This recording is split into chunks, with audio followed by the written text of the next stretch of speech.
तक आपने सुना कि कावेरी जी अपनी तीनों बेटियों ईशा, मोहिनी और सुहाना की शादी 3 घर जमाई लड़कों के साथ करवा देती है। उन्हें लगता है कि ये लड़के शायद घर का कामकाज संभाल लेंगे, लेकिन उनके तीनों घर जमाई बहुत आलसी थे। वो नौकरी भी नहीं करते थे और बाहर का काम भी नहीं। कावेरी जी ने अपनी बेटियों से कहा कि वो प्रेगनेंसी का बहाना बनाकर अपने पतियों को सबक सिखाए। अब सुनिए आगे। मम्मी, आपने जैसा कहा था हमने वैसा ही किया, लेकिन देखिए ना, विवेक का हाल तो वैसा का वैसा ही है। घर में ना सुबह का नाश्ता बनता है और ना खाना। नौकरी पर जाने की बात करूं तो खाने को दौड़ते हैं मुझे। हाँ मम्मी, मैंने भी सुमित को कितनी बार कहा कि अगर नौकरी नहीं करनी तो कोई छोटी सी दुकान ही खोल लो, घर का खर्चा कैसे चलेगा। देखो दोपहर के 12 बजने आए और जनाब अभी तक सो रहे हैं। हाँ मम्मी, ईशा और सुहाना ठीक कहती हैं। अविनाश का भी यही हाल है। जब मैंने अपनी प्रेगनेंसी के बारे में कहा तो मुझसे कहने लगा, अरे दूसरी लड़कियां तो 9-9 महीने तक नौकरी करती है, बस डिलीवरी के टाइम छुट्टी लेती है। मोहिनी, तुम भी नौकरी करो। अब मुझे कहाँ नौकरी मिलेगी। मम्मी बताओ अब मैं क्या करूं। हे भगवान, क्या सोचकर घर जमाई दामाद लाई थी मैं कि मेरी बेटियां मेरे पास रहेंगी और खुश रहेंगी, लेकिन इन आलसी दामादों ने तो हमारी जिंदगी को भी प्रॉब्लम में डाल दिया है। मैं तो कहती हूँ मम्मी, हम लोग वापस अपनी जॉब पर जाना शुरू कर देते हैं। बता देते हैं इन लोगों को कि हमने प्रेगनेंसी का बहाना किया है। नहीं नहीं बेटा, ऐसी गलती भी मत करना। अगर तुमने ऐसा किया तो इन तीनों की आदत और खराब हो जाएगी। अरे आज नहीं तो कल कभी तो तुम प्रेग्नेंट होगी, तब वापस यही प्रॉब्लम आएगी। तब क्या करोगी तुम तीनों। हाँ मम्मी, आपकी बात तो बिल्कुल सही है। इन लोगों को तो सुधारना ही पड़ेगा। लेकिन कैसे? अपने बच्चों के आने की खबर सुनकर भी इन लोगों पर कोई असर नहीं हो रहा। पैसे कमाने के लिए घर से बाहर निकलना ही नहीं चाहते ये तीनों।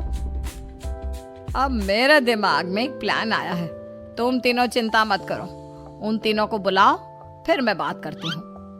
थोड़ी देर बाद कावेरी जी अपने तीनों दामादों को सामने बुलाकर अपनी बात कहना शुरू करती हैं।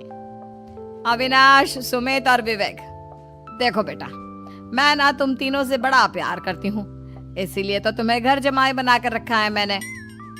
अरे मम्मी जी, सीधे सीधे कहिए ना, क्या बात है। प्यार तो हम भी आपको बहुत करते हैं। अरे मम्मी जी, आपकी इज्जत भी बहुत करते हैं।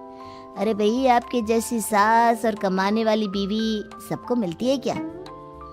हाँ मम्मी, विवेक और सुमित ठीक कह रहे हैं। आपकी बेटी से शादी करके मेरी तो जिंदगी ही अच्छी हो गई है।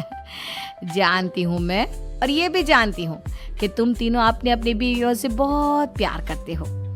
बेटा, बात ऐसी है कि हमारे कुल गुरु ने कहा है कि प्रेग्नेंट होने के बाद मेरी तीनों बेटियां शुरू के 4 महीने हमारे गांव में जाकर रहेगी, जहां मेरे चाचा जी रहते हैं।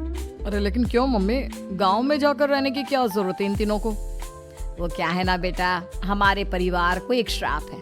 अगर मेरी बेटियों ने यहाँ पर बच्चा पैदा करने की कोशिश की तो उनके बच्चों को कुछ भी हो सकता है। इसलिए अब से लेकर 4 महीने पूरे होने तक इन्हें गांव वाले घर में रहना पड़ेगा। हाँ तो इसमें प्रॉब्लम क्या है मम्मी जी? हम भी वहाँ जाकर रहेंगे, पिकनिक बनाएंगे। अरे भाई, बीवी जहाँ हम भी वहाँ। हाँ यार, आइडिया तो बहुत अच्छा है। शहर की जिंदगी में रह रहकर परेशान हो चुके हैं, अब कुछ दिन गांव में बिताएंगे। तुम लोग समझने की कोशिश क्यों नहीं करते? तुम में से कोई भी वहां नहीं जा सकता, और मैं यहाँ रहूंगी ना तुम तीनों के साथ। 4 महीने की तो बात है, उसके बाद ये तीनों ही लौट कर आ जाएंगी। ठीक है मम्मी जी, अब हमारे बच्चों का सवाल है तो ये तो करना ही पड़ेगा। कावेरी अपनी तीनों बेटियों को कुछ दिन के लिए घर से बाहर कहीं दूसरे शहर में रहने के लिए भेज देती है। कुछ दिनों के बाद, अरे मम्मी जी, बहुत दिन से पिज्जा नहीं खाए, मंगवाइए ना। क्या बताऊं बेटा, पहले तो बेटियां खर्चा दे देती थी क्योंकि उनकी नौकरी थी, लेकिन अब तो मेरे पास पैसे ही नहीं बचे। थोड़े बहुत पैसे हैं जो बच्चों की डिलीवरी में काम आएंगे। लेकिन मम्मी जी, आपकी बेटियों को वापस आने में तो अभी बहुत वक्त बाकी है। वही सोच सोच कर परेशान हो रही हूँ। सोच रही हूँ कल से दूध भी बंद करवा देती हूँ। अब दूध वाले को देने के लिए पैसे भी तो नहीं है ना। अरे नहीं नहीं मम्मी जी, अगर दूध भी बंद करवा दोगी तो मुझे चाय कहाँ से मिलेगी? और चाय के बिना मैं तो मर ही जाऊंगा। क्या करूं बेटा, इसके अलावा हमारे पास कोई ऑप्शन नहीं है। मेरे पास पैसे ही नहीं बचे। इस तरह कावेरी जी धीरे धीरे अपने तीनों दामादों को पैसे देना बंद कर देती हैं और घर में खाने पीने की चीजें लाना भी बंद कर देती है। अब वो तीनों बुरी तरह से परेशान होने लगे थे और इसलिए एक दिन तीनों प्लान करके घर से बाहर निकलते हैं और बाजार में जाने के बाद यार अच्छा खाना खाए हुए कितने दिन हो गए, पता नहीं कब अच्छा खाना मिलेगा। हमारी बीवियों के जाने के बाद तो हमारी हालत भिखारियों जैसी हो गई है यार। कुछ भी हो, मुझे तो आज पिज्जा खाना ही खाना है। जेब में 1 रुपया नहीं है और पिज्जा खाएगा, कहाँ से आएंगे पैसे? अरे देख वहाँ सामने बोर्ड पर क्या लिखा हुआ है, कंप्यूटर पर काम करने के लिए एक आदमी की आवश्यकता है। भाई मैं तो जा रहा हूँ, काम करूँगा और शाम तक पैसे लाकर आराम से पिज्जा खाऊंगा।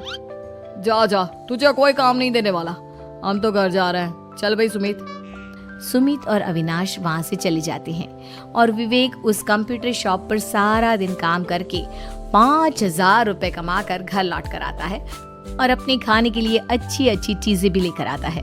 ये देखकर विवेक और सुमित के दिल में भी कुछ पैसे कमाने की इच्छा जागती है। अरे सुबह सुबह कहाँ चल दिए तुम? मम्मी जी एक बहुत अच्छी जगह मिली है, कंप्यूटर पर काम करने के 5,000 मिले थे कल मुझे। अगर रोज काम करूँगा तो पूरे 40,000 की तनख्वाह। अरे वाह, ये तो बहुत अच्छी बात है दामाद जी, आपको जाना ही चाहिए। सुमित और अविनाश विवेक को इस तरह तरक्की करते देखकर परेशान हो जाते हैं और वो दोनों भी काम की तलाश में निकल पड़ते हैं। धीरे धीरे उन दोनों को भी काम मिल जाता है। अब कावेरी के तीनों दामाद छोटी मोटी नौकरी करके अच्छा पैसा कमाने लगे थे। एक दिन कावेरी उन्हें अपने पास बुलाती है। अरे वाह, विवेक 40,000 कमा लेता है, अविनाश 60,000 और सुमित तुम भी 40,000 के आसपास कमा ही लेते हो। कुल मिलाकर तुम अच्छे खासे पैसे कमा रहे हो बेटा। हाँ मम्मी जी, बहुत मजा आता है जब महीने के एंड में मोटी रकम हाथ में आती है। पूछिए मत मम्मी जी, घर में रहकर रोटी बना कर और तो जैसा महसूस होने लगा था मुझे तो। हाँ बेटा, तुम तीनों की बात तो बिल्कुल ठीक है और जानते हो अब तुम तीनों की पत्नियां भी वापस लौट कर आने वाली है। लेकिन मम्मी जी अभी तो उन्हें गए सिर्फ 2 महीने हुए हैं, आपने तो कहा था वो 4 महीने के बाद लौट कर आएंगी। ऐसा कुछ नहीं है बेटा, मैं सिर्फ तुम तीनों को सबक सिखाना चाहती थी कि आदमी घर में बैठकर बीवी की कमाई खाता हुआ अच्छा नहीं लगता। इस दुनिया में हर इंसान को मेहनत करनी चाहिए, काम करना चाहिए, चाहे वो औरत हो या आदमी, ताकि अपने परिवार को संभाल सके। कावेरी की बात सुनकर उन तीनों को अपनी गलती का एहसास होता है और कावेरी उन्हें सच बता देती है कि ईशा, सुहाना और मोहिनी शहर में ही कहीं दूसरी जगह रह रहे थे। शाम के वक्त उन तीनों की पत्नियां लौट कर आ जाती है और कावेरी जी का परिवार एक